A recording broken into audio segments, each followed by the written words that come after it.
Willow hated me for taking advantage of her vulnerability. At her most helpless moment, I forced her to marry me. She cursed me, calling me a despicable, shameless man, while enjoying my simp-like devotion. However, the day she found a new lover and broke up with me, I had an unexpected car accident.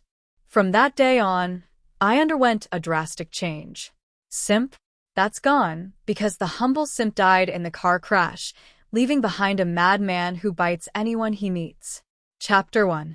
I am a personality inside David's body, and my name is George. I always emerge at David's most painful moments. The first time I appeared was when he was 8 years old, locked in a small suffocating trunk after being kidnapped. That night, one of the kidnappers threatened to slice his flesh and boil it for hot pot if the ransom wasn't received. That was when I opened my eyes inside his body. Unlike the timid, weak David, I am calm, strong, and cold-blooded. I told the quietly sobbing David, "What are you afraid of? You have me."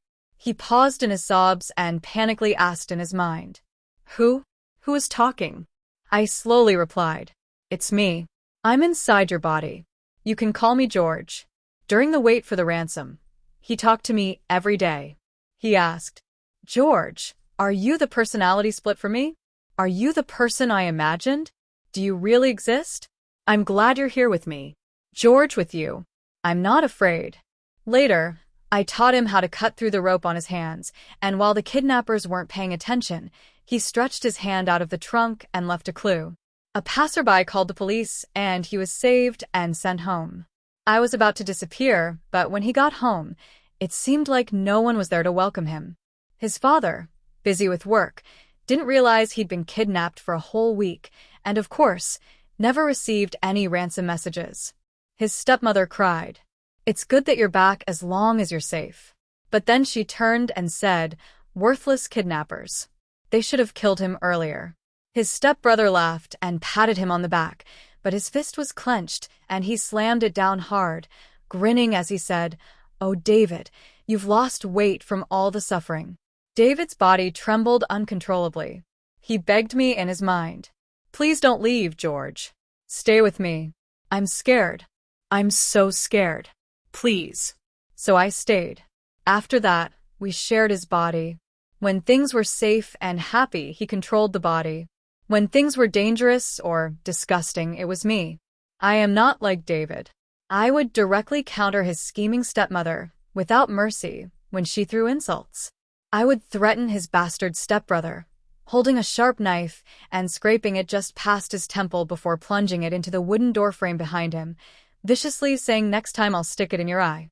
I would grab the leader of the bullies at school by the head and force it into the water-filled sink, releasing him only when he was about to suffocate, saying, "If you mess with me again, I'll drown you." At those times, David would always talk to me inside his body, saying, "George, I'm so glad you're here. We'll always be together, okay?" I had read books and knew that in bodies with multiple personalities, they would do whatever it took to erase the other and gain full control of the body. But David and I were different. We relied on each other, supporting each other like brothers. At that time, I looked into the mirror, gazing at our shared face, and promised him, "Okay, we'll always be together." The face in the mirror smiled happily, and it was David's smile. It was like a stream thawing in spring, flowing gently over pebbles, clear, free, and clean. At that moment, I thought I would protect his smile forever. This is the reason I was split off. My only mission. He only has me. Chapter 2. But our anomaly was soon noticed by others. After all, having two completely opposite personalities and temperaments in one person, no matter how careful you are, will always give something away. David's stepmother told his father that she often saw David talking to himself. David's stepbrother told his father that David had tried to kill him with a knife. At school, a teacher informed his father that some students reported that David sometimes seemed like a completely different person, sometimes gentle and friendly, other times cold and indifferent. For David's father, who cared so much about face, this was a huge embarrassment. He slapped David across the face, causing his mouth to bleed, and angrily shouted, How could I raise such a lunatic before David and I were taken away to the private psychiatric hospital? David's stepmother leaned against the door, smiling smugly as she looked at David. She said, I personally selected this hospital. David, don't be afraid. Once you're better, you can come back home. The private psychiatric hospital's method of treating David was to use convulsive electroshock therapy. I was trapped inside David's body and couldn't escape, forced to watch as they electrocuted him. David and I tried pretending I wasn't there, hoping to deceive them. But every time we were discovered, they would force him to look into a mirror when he was foaming at the mouth and delirious from the shock, and ask him what his name was. They would withhold food for 2 whole days, and on the 3rd day, they would place tempting chicken legs and drinks in front of him, promising that as long as he erased me, he could eat. They wouldn't let him sleep and would change the room's temperature between extremes of cold and heat. They weren't treating him. They were torturing him. I told David to give up, to cooperate and erase me, but the timid him somehow found the strength. He curled up in the corner of the large, empty room, hugging his knees tightly, as though that would make him less afraid and cold. He clenched his teeth until they bled. The timid child who had cried every night when he was kidnapped now stubbornly refused to shed a single tear. He said, I won't abandon you, George. I won't let you disappear, we promised. We'll never be separated this time. Let me protect you. Finally, that night, when he was about to be electrocuted to death, I hypnotized myself and made myself disappear. Before disappearing, I said to David, I'm only temporarily leaving you. David, don't be afraid. Walk forward with courage. I'm watching you. If one day you can't hold on anymore, trust me. I will come back and be with you. He thought I was lying. He threatened loudly that if I left, I would never come back, then begged me. George, don't go. Please. I can endure it. It doesn't hurt. Really. I looked at him in pain, unwilling to close my eyes as he cried in his agony and despair. A vow is a vow. 14 years later, on the day he was at his lowest point, I opened my eyes inside his body. I didn't understand how a person could feel such sadness. It was like in the pitch-black night sky. The vast ocean and sky merged together, with no visible horizon, only huge waves crashing one after another. His heart ached and suffocated at the deepest part of the sea, but I heard his laughter. At 25, he sat upright in a lavishly decorated living room, with brilliant lights shining down on him, making him seem radiant.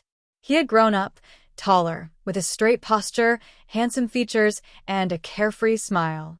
The woman standing in front of him, exquisite and adorned in jewels, looked at him with disdain. She rolled her eyes and said, What's so special about you? I feel disgusted just looking at you. Go die. That was really harsh. David's brow furrowed slightly, but the smile on his face didn't falter, the curve of his lips perfectly in place. He smiled and said, Well, sorry, Willow, his tone calm and indifferent, as if stating a fact. No matter how disgusting it is, you'll have to look at this face for the rest of your life. Even after Willow left, his smile remained. It wasn't until I sighed and spoke inside his body, saying, David, stop smiling, that he froze for a moment, the smile on his face slowly freezing. I don't know how much time passed before he slowly started smiling again, and I saw the bitterness in his eyes. He smiled, his tone light as a sigh, as if the 14 years of separation had never happened. He called me George. I smiled and said, I'm here. Chapter 3. 25-year-old David is no longer the David I remember. He used to be timid, fearful, and often bullied. Now he smiles all the time. His smile clings to his face like a mask, each bit of cheer precisely measured. Everything he does has a certain poised ease. He told me about these past 14 years. He said that in the vicious and complicated environment of his family, he learned many methods of self-preservation. He learned how to hide a dagger behind a friendly smile, using the tactic to achieve his own goals. For example, when he was 18, after his stepmother became pregnant, he tampered with her car so that she almost died in a car accident. Later, on the luxurious spiral staircase of their home, he spread a thin layer of olive oil. Then he stood at the top, eyes lowered in cold indifference, watching as his stepmother slipped and tumbled down step by step. He smiled and calmly told me, "George, did you see the blood under her? It was beautiful." Another example, when he was 19. He hired someone to steal his stepbrother's gold-digging girlfriend. Then, in the living room, he mocked his stepbrother, who was drinking heavily and foolishly because of the breakup. His enraged stepbrother, provoked beyond reason, grabbed a rope from the table, no one knew who had left it there, and wrapped it around David's neck. Just then, their busy father returned, saw this scene, and flew into a rage. At that moment, David strangled and gasping, his face bright red, but no one noticed the smile on his face once he turned away. David continued, "After that beast was sent away, not even allowed to show his face around me. George, your methods were too gentle. Doing it this way handles everything in one go, doesn't it?" Then, at 21, he brought home his pretty but weak-willed godsister who always looked for shortcuts. It just so happened they ran into his father. After that, his stepmother completely fell out of favor. The godsister told him, "David, your father said he's going to divorce and marry me. Don't worry, I'll listen to you." She really did listen, at least enough to ensure that after graduation, David smoothly entered the company and began taking over operations. He told me a lot, and I stayed silent the entire time, probably because I didn't respond. His tone gradually cooled until he was expressionless. He said, "George, you're just like Willow. You think I'm a despicable, shameless man, don't you?" He sat quietly in front of the floor-to-ceiling window and asked, "George, do you also think I'm scary?" I sighed, my tone calm, and asked him, "David, all these years being on your own, you must have suffered a lot." Right. I don't usually go for sentimentality, but I couldn't help feeling heartache for him. I smiled and said, "I'm happy for you, David." "Really? I'm glad you learned how to protect yourself." He was taken aback. Then I shifted the conversation, my voice turning cold, and asked, "So tell me, who's causing you pain?" "Yes, he's 25 now and I'm relieved by how he's grown, but I haven't forgotten. Every time I appear it means he's in pain. Pain's so devastating he can't bear it." I recalled Willow's look of disgust when she gazed at David, and that sentence. "You make me sick, go die." I couldn't help but let out a cold laugh, then asked him, "You like her? After all, only when you like someone do you give them the power to hurt you." Even the now hard-hearted 25-year-old David can be troubled by love.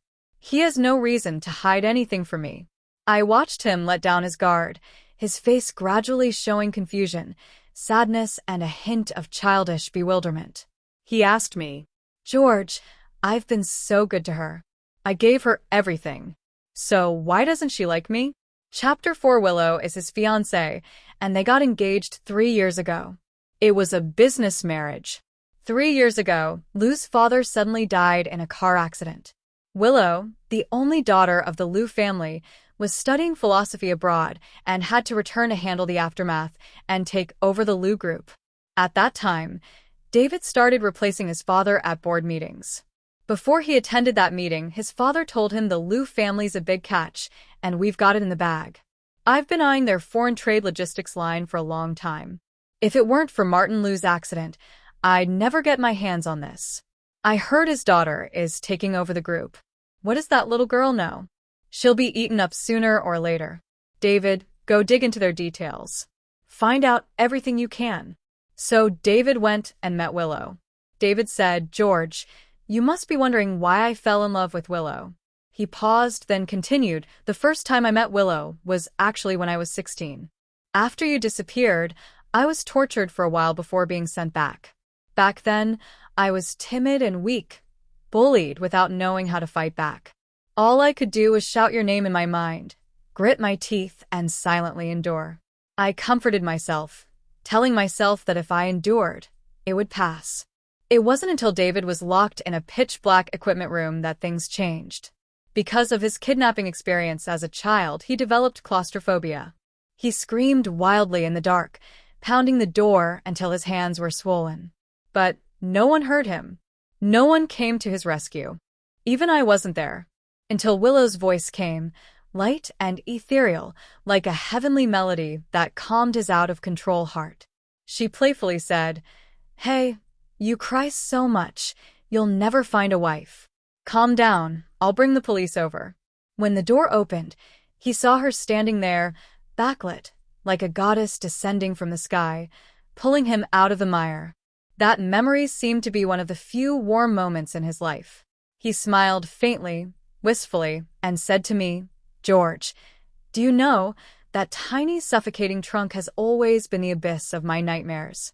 But when Willow pushed open the door and reached out her hand, saying, "I'm here," I felt like she was traveling through 8 years of time, pulling 8-year-old me out of that tiny trunk. After that, he searched for her. When he finally found out her name, she had already gone abroad. It wasn't until many years later that they met again.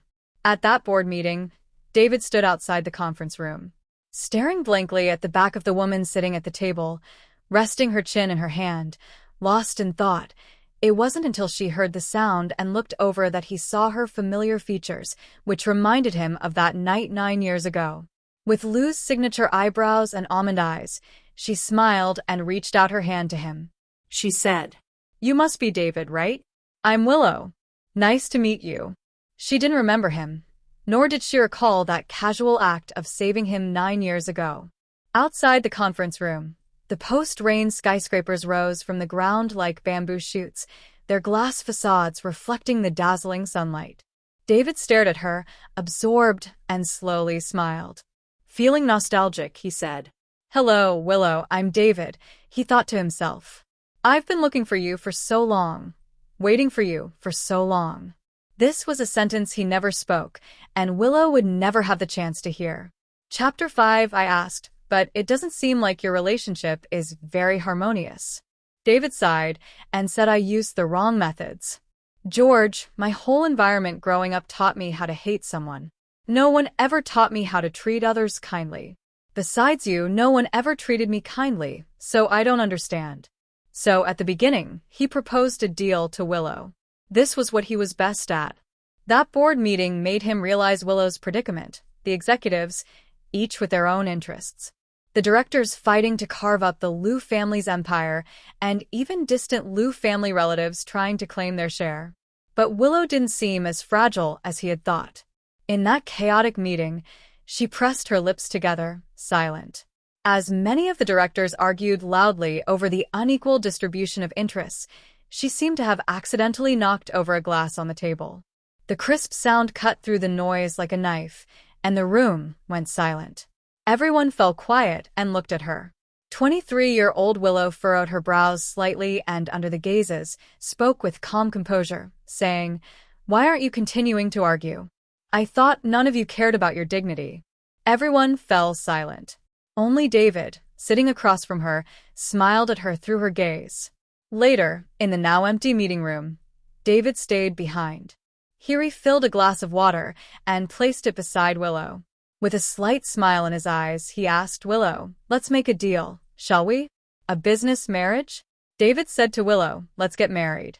I'll help you steady this chair you can't seem to sit in." It was a proposal that was both enticing and cold, but after her initial shock, Willow refused. She snorted and said, "Mr. Wong, I'm not willing to trade my marriage if I ever get married. I want it to be to someone I love, not as a business transaction." This rejection didn't anger David. On the contrary, he liked her more. After that, he appeared by Willow's side several more times, each time during her most difficult moments.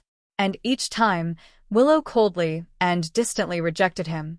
Until the last time, when major banks began pressuring the Liu family and the company's funds were in crisis, the rain was pouring down heavily. After her meeting with the banks, Willow came out without an umbrella. She was getting soaked, and from behind her, David held an umbrella over her head. He sighed and said, "Willow, my proposal still stands." Willow didn't speak, but silently looked up at him from beneath the umbrella. David added, "You turned me down today, and tomorrow my father will initiate the acquisition of the Liu Group." "Why?" Willow asked, her voice filled with confusion. "Why me?"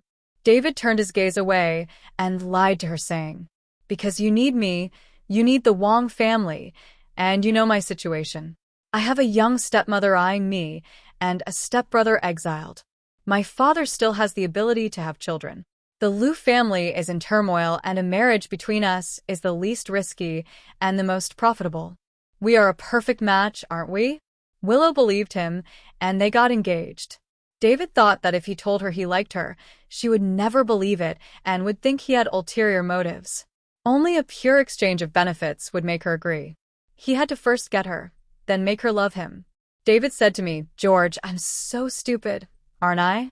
I forced her to agree to the marriage, trying to make her like me, but not wanting her to be grateful to me, so she will never know what I've done for her." What had he done for Willow?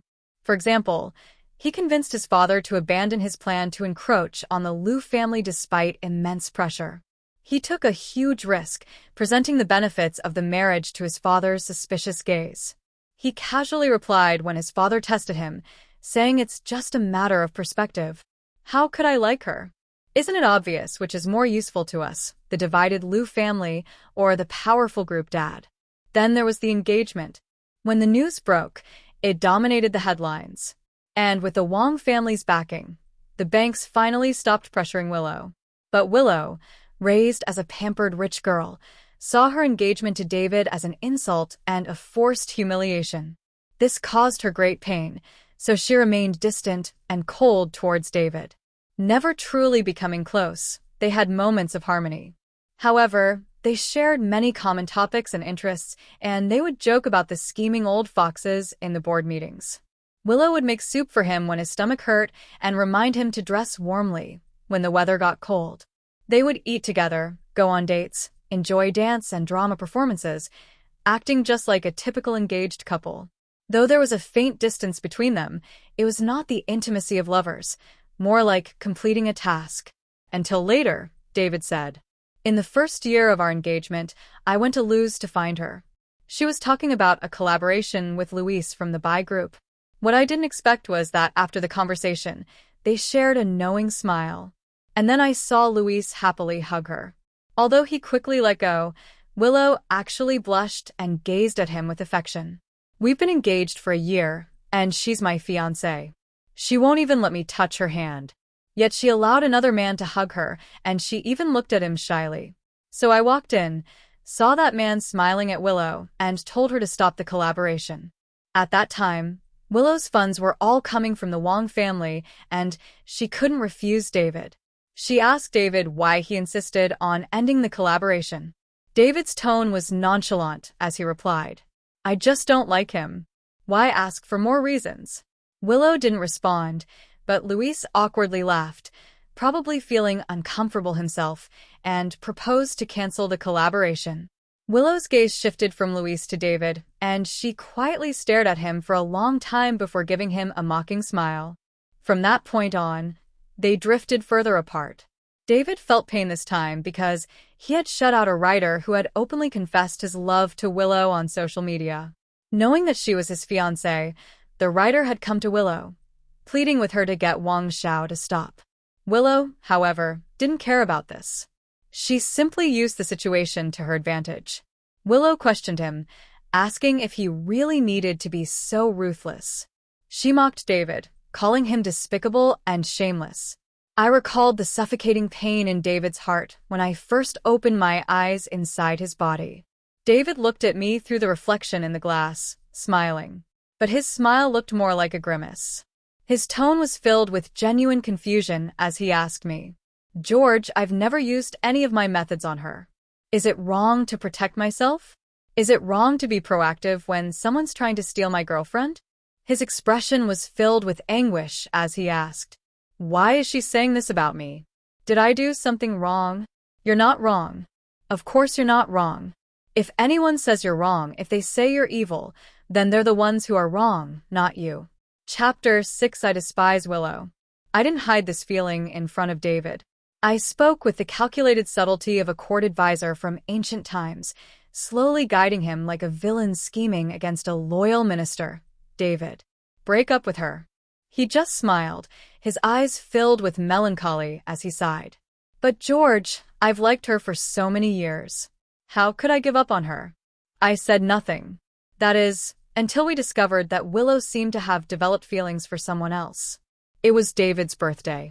No matter how cold Willow was toward David, they were still, at least on paper, an engaged couple. The Wong and Liu families had been in a business partnership for 3 years, and their intertwined interests couldn't be disentangled by a few arguments. David called Willow, his tone calm, as if the argument they had days earlier had never existed. He said, "Willow, do you have time tonight? Let's have dinner." Willow agreed. This was high society. No matter how tacit the understanding between two people, they would always maintain some decorum, showing no trace of emotion. The private restaurant that evening had a beautiful atmosphere, and Willow even gave him a gift. David's smile never faltered, but I knew he was genuinely happy, even though the tie was just a trivial gift, insignificant compared to the jewelry he had given her. He still thanked her earnestly. "Thank you. I really like it." The dinner went on with casual conversation. At this point, everything seemed fine until I noticed something was off with Willow. She seemed distracted. This was a small thing, but in their world, for someone to be absent-minded, especially in such an environment, meant danger. Coffee was something that could never leave your hand in this world. With so many people and so many eyes watching, you had to be as precise as a finely tuned machine, making sure there were no mistakes, no slip-ups. But Willow had spaced out. David asked her a question twice before she came back to her senses, apologizing with grace. "Sorry, I didn't hear that clearly. Could you say it again?" David was unbothered, calmly repeating, "Next Sunday, my dad has invited us to the birthday party of the daughter of the president of Citigroup. Will you go?" Willow hesitated for a moment before replying. "Sorry, I have plans next week."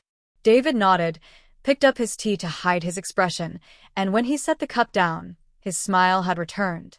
He casually changed the subject, as if it didn't matter at all. After dinner, we sat in the car. He was silent for a long time, then finally spoke to me. "George, she's troubled." I nodded. "Call the private detective. Have them follow Willow, the expensive private detective." Objectives worked fast, and soon David and I learned the cause of Willow's unease. Makoto, a reporter from the Golden Daily, had interviewed Willow 2 months ago. It was Makoto who had interviewed her. I flipped through the photos with David. The usually elegant and poised Willow was dressed in a simple white dress, looking pure and lovely, walking hand in hand with Makoto on a shaded path. They looked like a perfect couple, even holding a cup of milk tea. In the photos, David's hand softly caressed Willow's cheek, and his fingertip lightly brushed the corner of her lips. His voice was low and helpless, as if transported back to years ago when he asked me, "George, do you think Willow really likes him?" I scoffed. "We'll find out soon enough." I approached Willow. She didn't even notice the difference between David and me.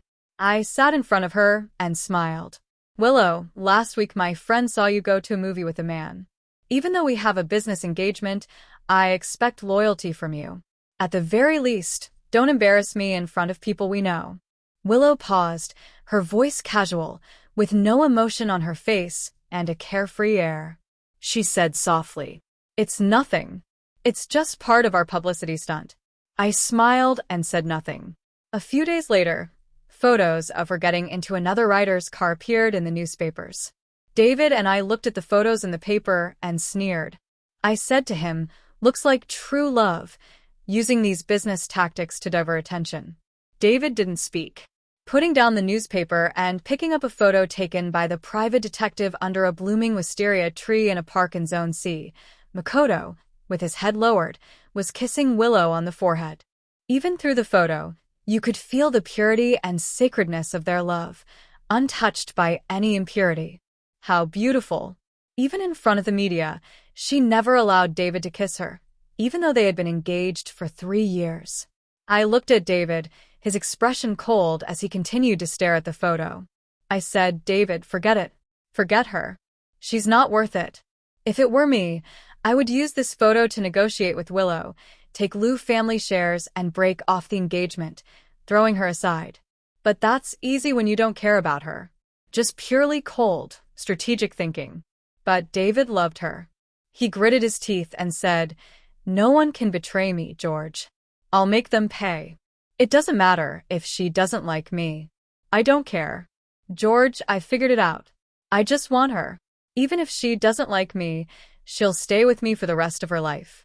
Unless one day I decide I don't want her anymore. Willow called David a despicable man. David smiled, the meaning behind his smile unreadable. He said, "Then I'll show her just how despicable I can be." Chapter 7. The next day, David was the same David I knew, polite, impeccably dressed, and his actions graceful, without a hint of loss of control. He called Willow, his tone calm as he informed her of an interview with the newspaper. Sometimes, wealthy people must appear as a loving couple in public to stabilize stock prices, keep investors calm, and maintain the board's confidence, while also publicly announcing the unbreakable alliance between the two families. That day, Willow received the call and was silent for a long time. Finally, she hesitated and said, "David, there's something I need to tell you." What could it be? Perhaps she was thinking about calling off the engagement. Now that the Liu family was no longer struggling as it had before and the situation had improved, she might have started pursuing true love. I watched the smile at the corner of David's lips. The angrier he got, the calmer he became, the more out of control he was, the gentler his smile would grow, his eyes deep and unfathomable. It was a side of him that was unfamiliar to me. He interrupted Willow and said, "Let's talk about it after the interview." Willow paused, then agreed. The interview was well organized, and David sat next to Willow with a smile on his face. They were a perfect match in every way, wealthy and powerful families, and their appearance fit together seamlessly. Someone remarked, "How could such a perfect couple exist?" David put his arm around Willow's shoulders and, with a hint of affection, spoke about their engagement and past, mentioning how Willow depended on him, how she cared for him. He spoke at length, and by the end, it seemed as though he almost convinced himself that Willow loved him as much as he claimed. Willow didn't contradict him, likely for David's sake, as she remained silent throughout his entire speech. It wasn't until the end of the interview that David and I exchanged glances, scanning the bustling crowd. There he was, the dark-faced Makoto. When David had arranged this interview with the editor-in-chief, he had specifically insisted there's a reporter named Makoto, right? Make sure he's there for the interview. That was when David truly smiled. He asked me, "George, do you think Willow will realize what's happening and call me despicable again?" I didn't respond. He looked up at the sky, seemingly indifferent, and added, "Whatever she thinks of me now, it doesn't matter anymore." In fact, Willow wasn't angry. When she stood before David, her tone was calm. She said, "You arranged this interview on purpose, which means you already know about Makoto, right? Then, let's call off the engagement." David looked at her expressionlessly and asked, "What if I don't want to?" Willow was puzzled. "Why wouldn't you want to?" "I'm willing to make concessions with the shares." "David, our engagement was always a business arrangement, wasn't it?" David's face turned pale, his expression frozen for a moment. He asked, "From the beginning, you saw this engagement as a business deal, so the repeated delays on the wedding date had been because she never intended to marry him. Once she no longer needed this business partner, it was naturally time for the partnership to end." "She didn't even feel guilty," Willow added. "I agreed to marry you back, then just to compromise." "Oh, to compromise." David's heartfelt devotion had only been her compromise. Perhaps David's face turned too pale, and Willow hesitated for a moment, looking at him with a puzzled expression, asking David, "Why are you looking at me like that? You don't love me, and I don't love you. A marriage like this will only cause pain." David smiled at her words with every sentence she spoke. His smile grew wider until by the end of her speech, he was grinning with genuine delight. He said, "But Willow, what if I tell you that I'm not indifferent to you?" He had once told me that he didn't want Willow to feel compelled to be with him out of gratitude. He wanted her to fall in love with him, he said. "One day when she loves me, I'll tell her about our first meeting 12 years ago. I'll tell her I've loved her for 12 years, waited for her for 12 years, and finally she'll love me back." "George, doesn't that sound romantic? We'll get married, have 2 children, grow old together, and when I'm too old to walk, We'll sit with our grandchildren and tell them the story of our love. Willow hadn't fallen in love with him, so he had to admit his feelings beforehand. But after hearing this, Willow only frowned in confusion and said, "David, I don't remember anything from 12 years ago." David stared at her, his smile gradually fading. Willow hesitated, then added, "And I've done some research. David, when you were a teenager, you managed to exile your stepbrother, caused your stepmother's miscarriage and divorce, and even tried to seduce your own father." She rolled her eyes and said, "David Wong, young master of the Wong family, you have plenty of schemes, so betrayal and manipulation in the business world should be something you're used to by now, right?" But the next moment, slap. Her words were cut off because I couldn't take it anymore.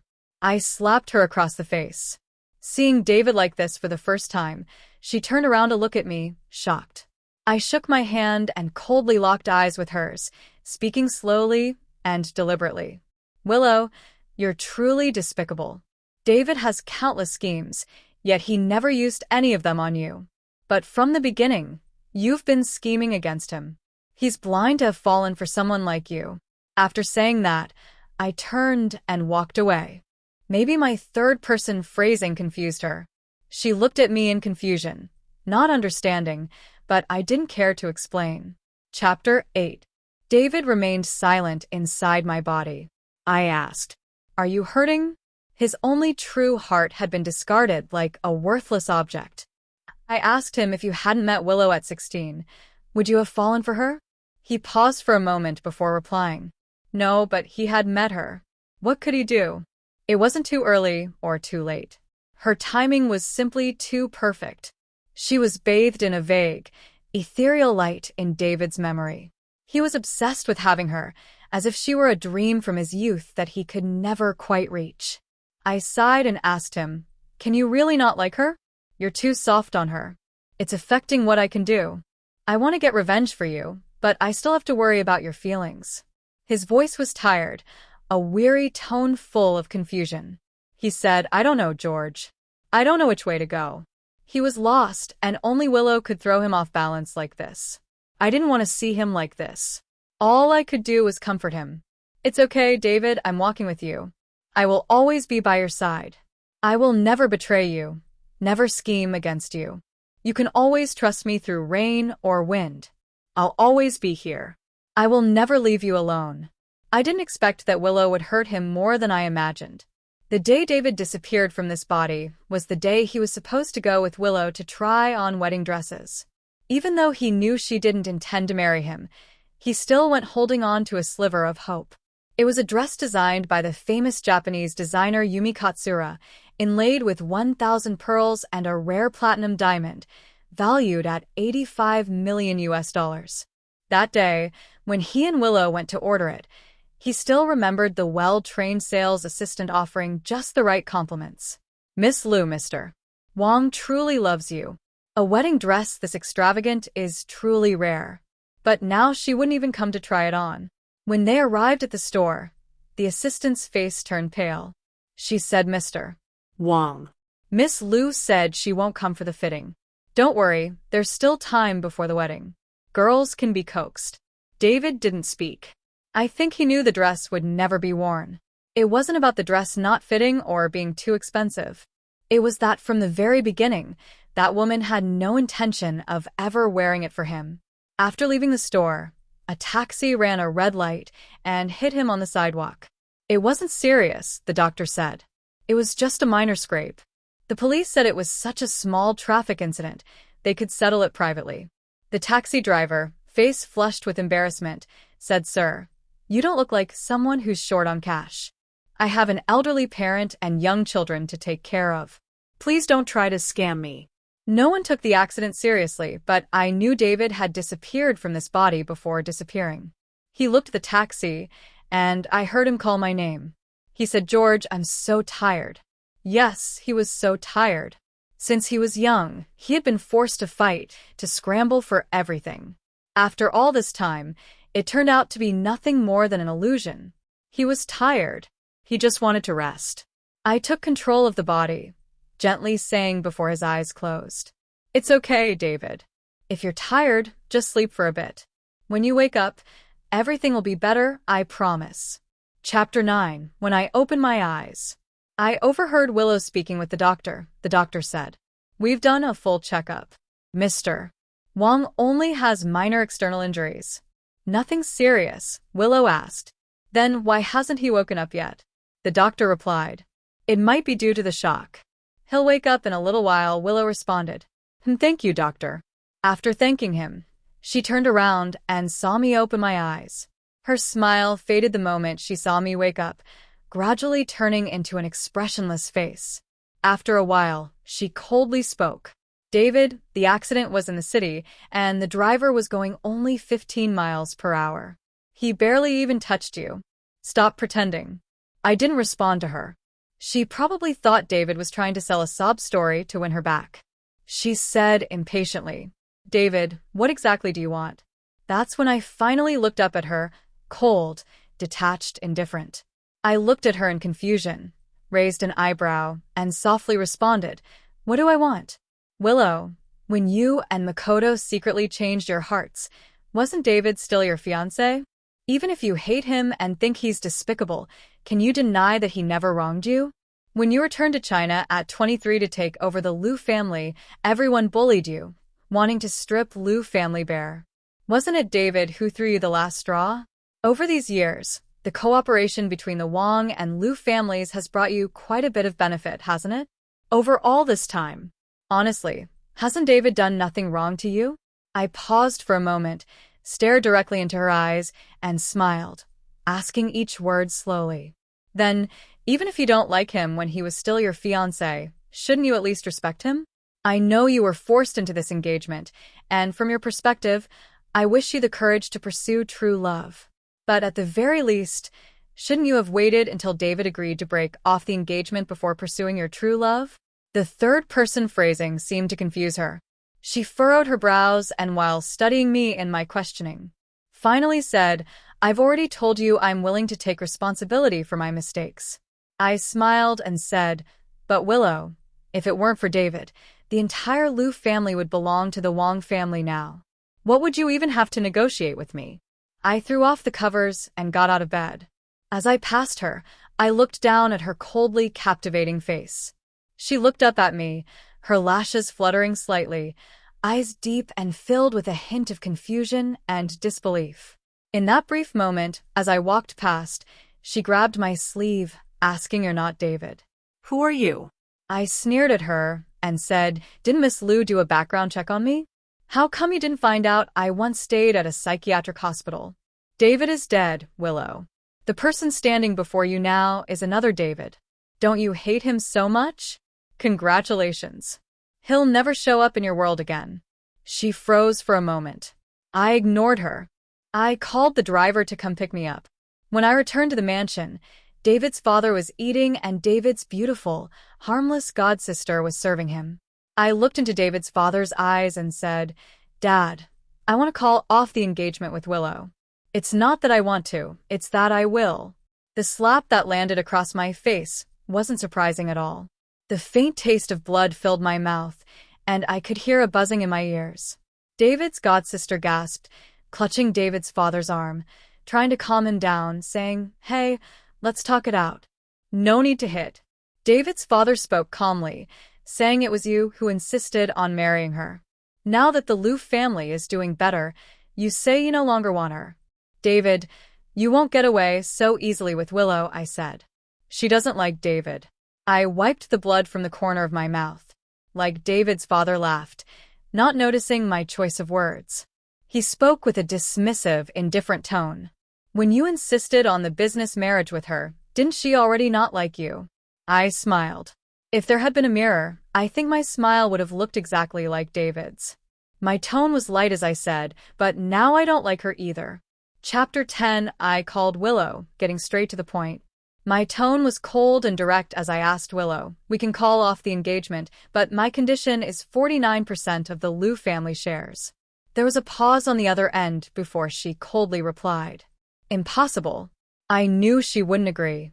Of course, after all, she wasn't a naive fool in love.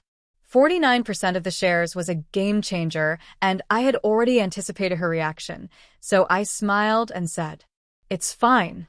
You can give me the 49% based on the highest point of the last 6 months." She couldn't give the shares, but she could certainly pay. The sum was enormous, but I knew she could manage it. As long as she could rid herself of me, she'd be willing to pay. The day we signed the contract, there were quite a few people present, with both sides' lawyers meticulously reviewing each clause of the contract.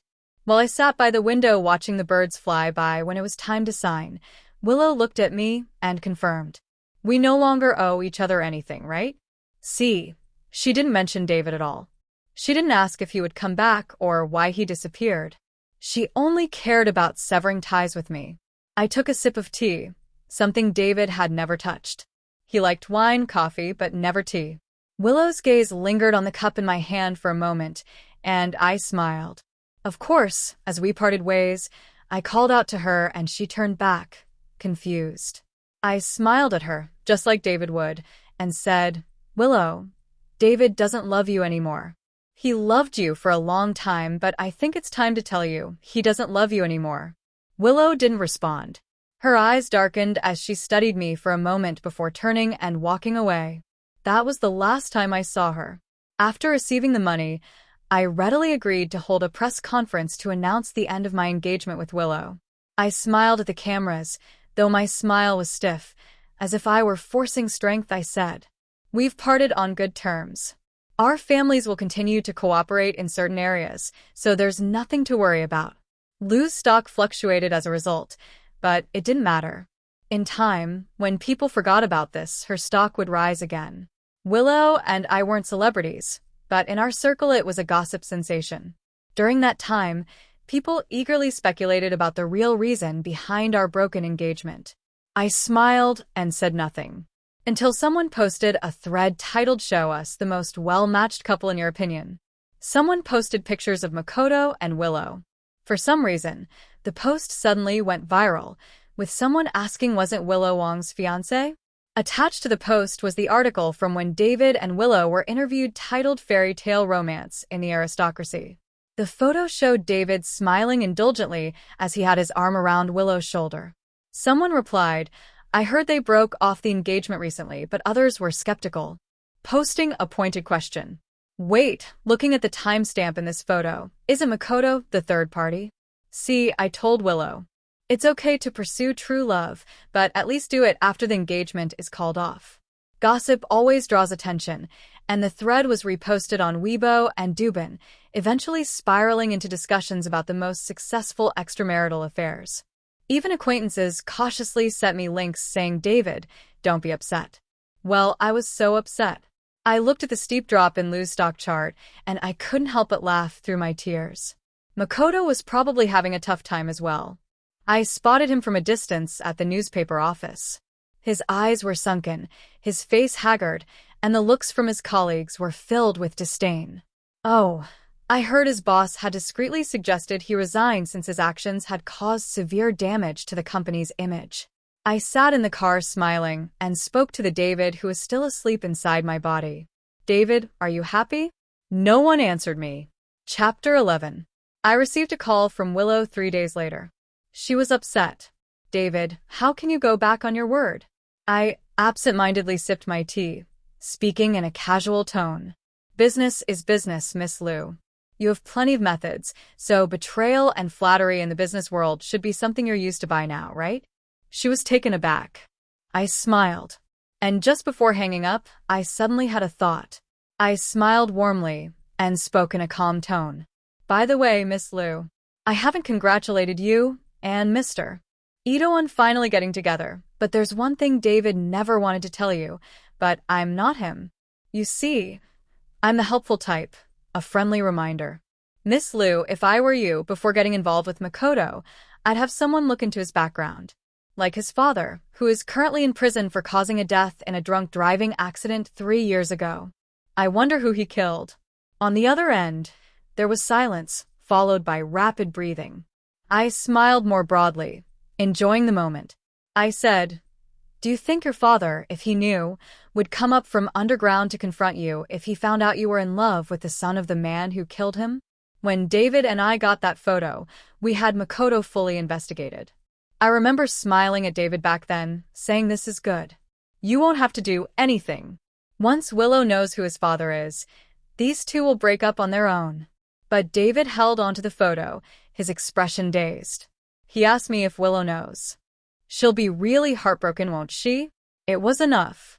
Look, how long has it been? In Willow's eyes, he was the despicable, ruthless Wong family villain. She called David despicable. She said in business, David had the means, so betrayal and deceit were things he should be used to. She treated David like that.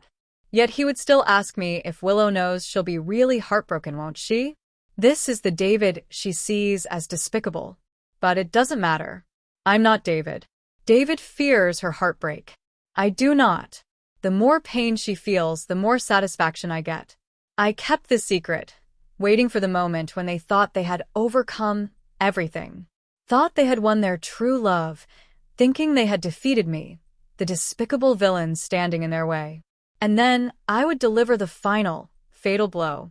Go ahead, Willow, David, and I. We will always wish you the best. But before that, everything you took from David, I will take back. The more you hurt him, the more I will make you hurt. It's truly satisfying. A year later, David's father had a stroke, and I fully took over his entire empire. He sat in a wheelchair, his face slanted, unable to speak or move, and I crouched down in front of him, holding his withered, wrinkled hand, sighing. Look at you. How did you end up like this? He couldn't answer me. He just maintained his contorted expression and made incoherent sounds. That night, I looked at myself in the mirror. No matter how much I smiled, I couldn't find David's reflection. The person in the mirror was cold, detached, and emotionless. I called out David over and over just like he once called me. I told him that his father had suffered a stroke and was now in a nursing home. Finally, I said, I've paved the way for you. You'll never be tired again. Why haven't you come back? The person in the mirror didn't respond. It just coldly stared back at me. I sighed. When David woke up, it was spring. As the warm spring breeze filled the air, I said, David, wake up. The spring is so beautiful. If you miss it, you'll have to wait another year. It was quiet. I said it's okay to be sad about love, to be heartbroken, but there's a time limit. If you sleep any longer, it'll be rude. The breeze gently brushed past. I waited for a long time, quietly, in an empty room. I chuckled bitterly and looked at the pile of documents in front of me. When I opened the first folder, I heard a soft laugh, he said. The spring is so beautiful, but I'm stuck with these headache-inducing data. George, I really don't want to look. I froze for a moment, then slowly started to smile. I said then, let's not look at them. Let's go see the ocean, see the mountains, go to Tibet, go to Mongolia. If you get tired of those, we can go abroad together. The world is so big, and the scenery is so beautiful. Let's go see it step by step, he smiled. Just like the first time we met, like a stream slowly flowing through pebbles. Clear, free, and clean, he said. Okay. A long time ago, David asked me what I really was. He asked if I even existed. To be honest, I don't know either. But does it matter whether I'm real or if I'm a figment of a psychiatric imagination? It doesn't matter. David once told me I am his refuge, the only light in his darkest days. Life is hard, but I've always believed that pain and its cure exist together. If you can grit your teeth and push through, you'll find the cure hidden within the pain. The only thing you can rely on in this world is yourself, so you have to love yourself and never give up. Just like a certain author once said, the heart is like an endless, confusing river stretching for miles. There's no one to ferry you across except yourself. No one else can help you. David asked me what I am. I am him. He is me.